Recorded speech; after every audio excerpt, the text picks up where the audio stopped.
Olá, investidores! Sejam bem-vindos a mais um vídeo do nosso Panorama Matinal, que você fica sabendo tudo o que está acontecendo no Brasil e no mundo, questões que impactam seus investimentos e, é claro, a cotação das suas commodities, sejam elas soja, milho ou trigo. Pessoal, como de costume, vamos dar uma olhadinha como é que foi o mercado ontem.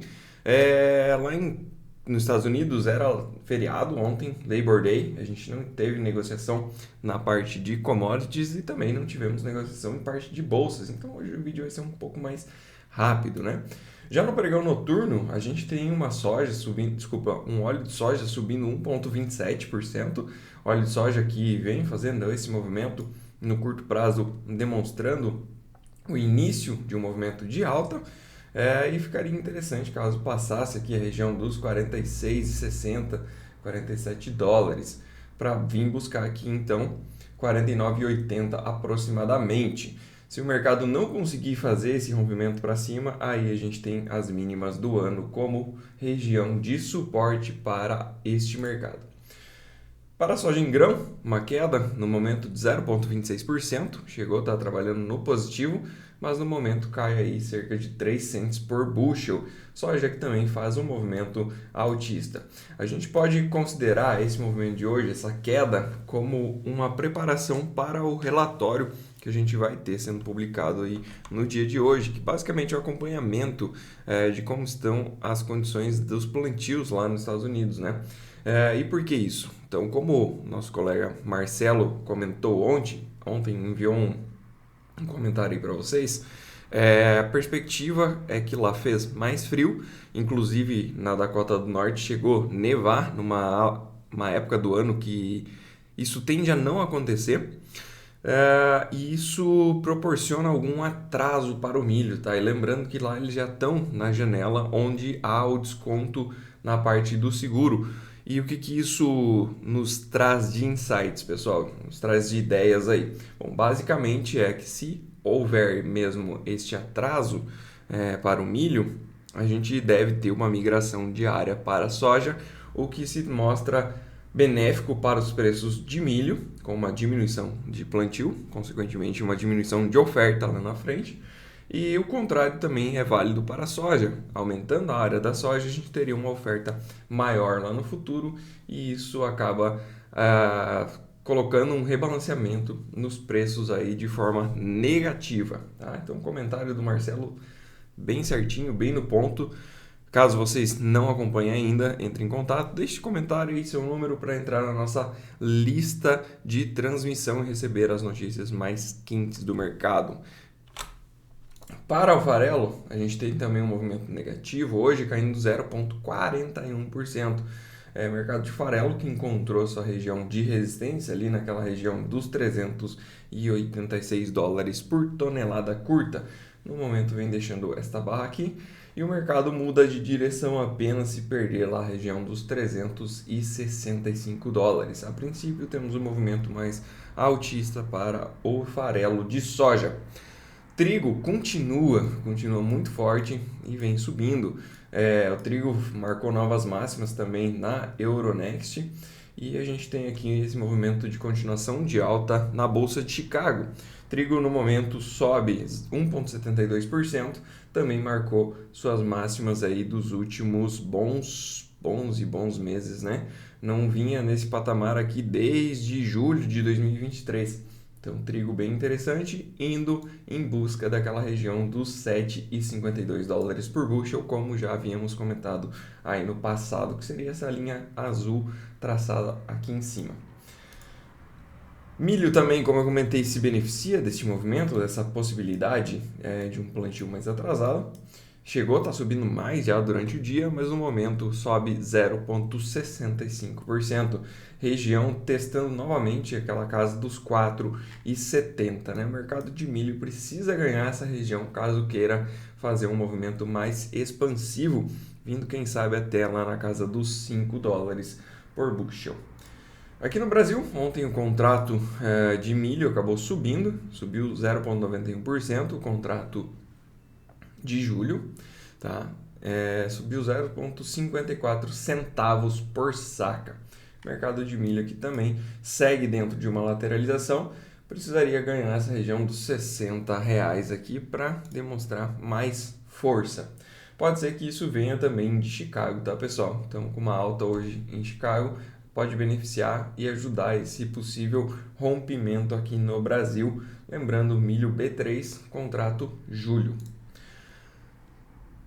Para o óleo de palma, ontem a gente teve uma queda de 0,39% e hoje subiu 2,33%. O óleo de palma, comentei com vocês, ele fez um belo de um suporte nessa região que a gente havia traçado dos 3.800 e agora vem mostrando força e fazendo um zigue-zague ascendente aqui, né? Sugerindo uma continuação na tendência de alta, podendo vir buscar essa região dos 4.170. Petróleo ontem subiu 0,9% e hoje continua subindo mais 0,42%. No cenário internacional temos alguns novos acontecimentos. Forças iranianas acabaram sendo atingidas, né, por conta de ataques de Israel contra o Hamas. Isso coloca um pouco de pimenta aí no cenário geopolítico, né? Dificilmente a gente vai ver algum tipo de retaliação quanto a isso no momento, mas o mercado começa a acrescentar algum prêmio de risco em cima dessa situação global. Minério de ferro caiu 0,44% ontem, hoje vem estável no 0 a 0. Basicamente aqui passou um pouco daquela euforia em cima dos estímulos chineses, porque acredita-se que não é ainda necessário, seria muito mais estímulos financeiros para que haja aquele movimento de compra em cima dos imóveis que não tem utilização no momento, né? Comentei com vocês na semana passada que basicamente o plano do governo chinês era que as províncias comprassem então todos os imóveis que têm vacância, ou seja, aqueles imóveis feitos pelas construtoras que ninguém comprou, e isso agora é responsabilidade então de cada província, né? Porém, não tem dinheiro suficiente para desenrolar todo esse problema imobiliário, e a gente vê aqui o minério de ferro traduzindo um pouco dessa sensação do mercado chinês. Tá difícil de engatar e os estímulos não são suficientes para fazer com que haja uma mudança de ritmo lá na China. O dólar ontem contra as principais moedas do mundo caiu 0,16% e hoje vem caindo mais 0,22%. Aqui o mercado de dólar ele vem mostrando fraqueza contra as principais moedas do mundo e, a princípio, tem uma região de suporte aqui na casa dos 104 mil pontos.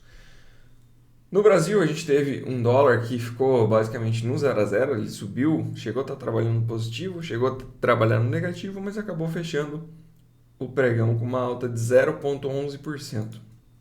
S&P 500 e Nasdaq a gente não teve negociação e nosso Ibovespa conseguiu aí fazer uma barrinha de alta após uma queda consecutiva de 6 pregões, tá?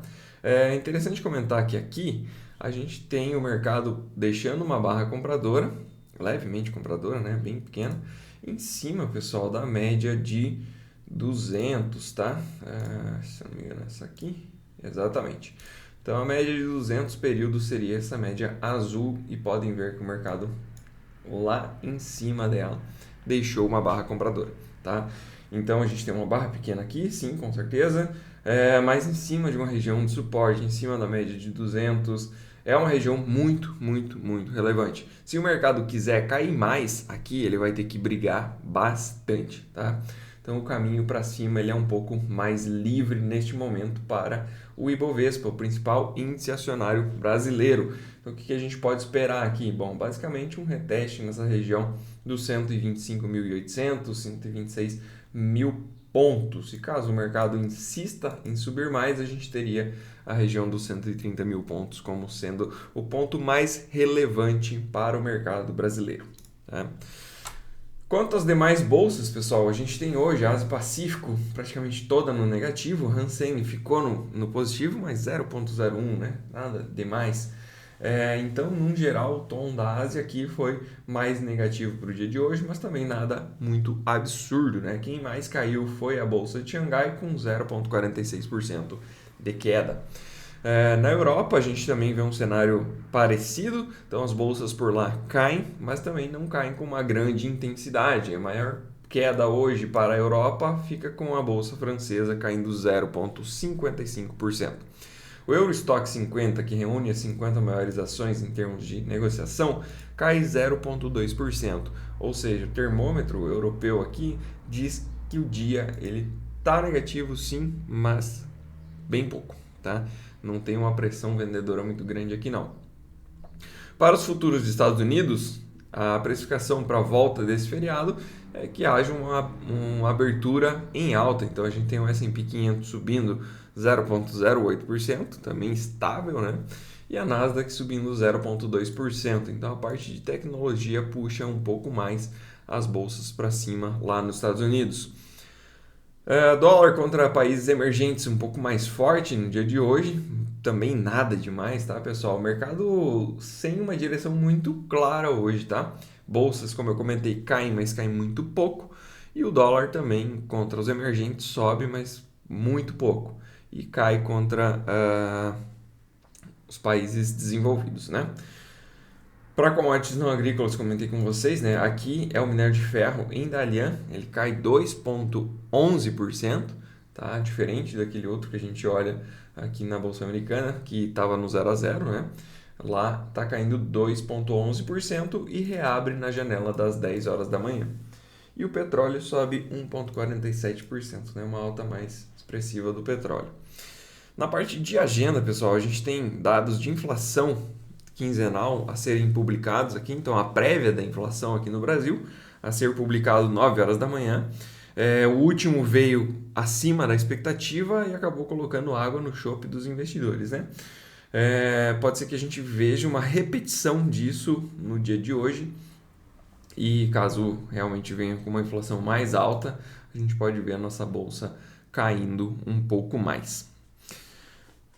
Fora isso, a gente tem preços de imóveis lá nos Estados Unidos, não tende a fazer muito preço, sai às 10 horas da manhã, tá? Não é um dado muito relevante. A gente tem 10h55 da manhã discurso do Kashkari, que é membro do FONC, né?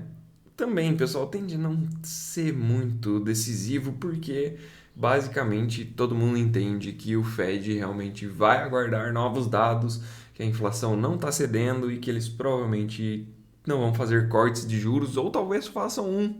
A gente vê pelas apostas dentro da CME, do Fed Watch, e lá a gente percebe que o mercado inteiro está acreditando hoje já só em um corte de juros para este ano, no máximo, tá? Coisa que a gente falava no começo do ano, em cerca de 6 cortes, né? Então, a princípio, o mercado acredita aí em setembro um corte de 0,25% e é isso. Deve se manter estável daí o restante do ano. Provavelmente não deve mudar nada esse discurso do Kashkari aqui, mas, enfim, pode trazer alguma coisa, alguma surpresa, né? Nunca sabemos ao certo. Fora isso, pessoal, a gente tem um discurso da Mary Daly também, que é membro do FONC, às 2h05 da tarde e segue a mesma linha, não deve trazer nada de novo. Fora isso, não tem mais nada aqui na nossa agenda. Não se esqueçam de se inscrever no nosso canal, deixar o seu like aqui, comenta abaixo desse vídeo o que você achou e se você tem uma perspectiva diferente, o que você está pensando para esse mercado da soja, o que você está pensando para o mercado do milho, o que está girando de preço aí na sua região. Será que dá para se beneficiar dessas altas ou quedas em Chicago? Deixe seu comentário aí.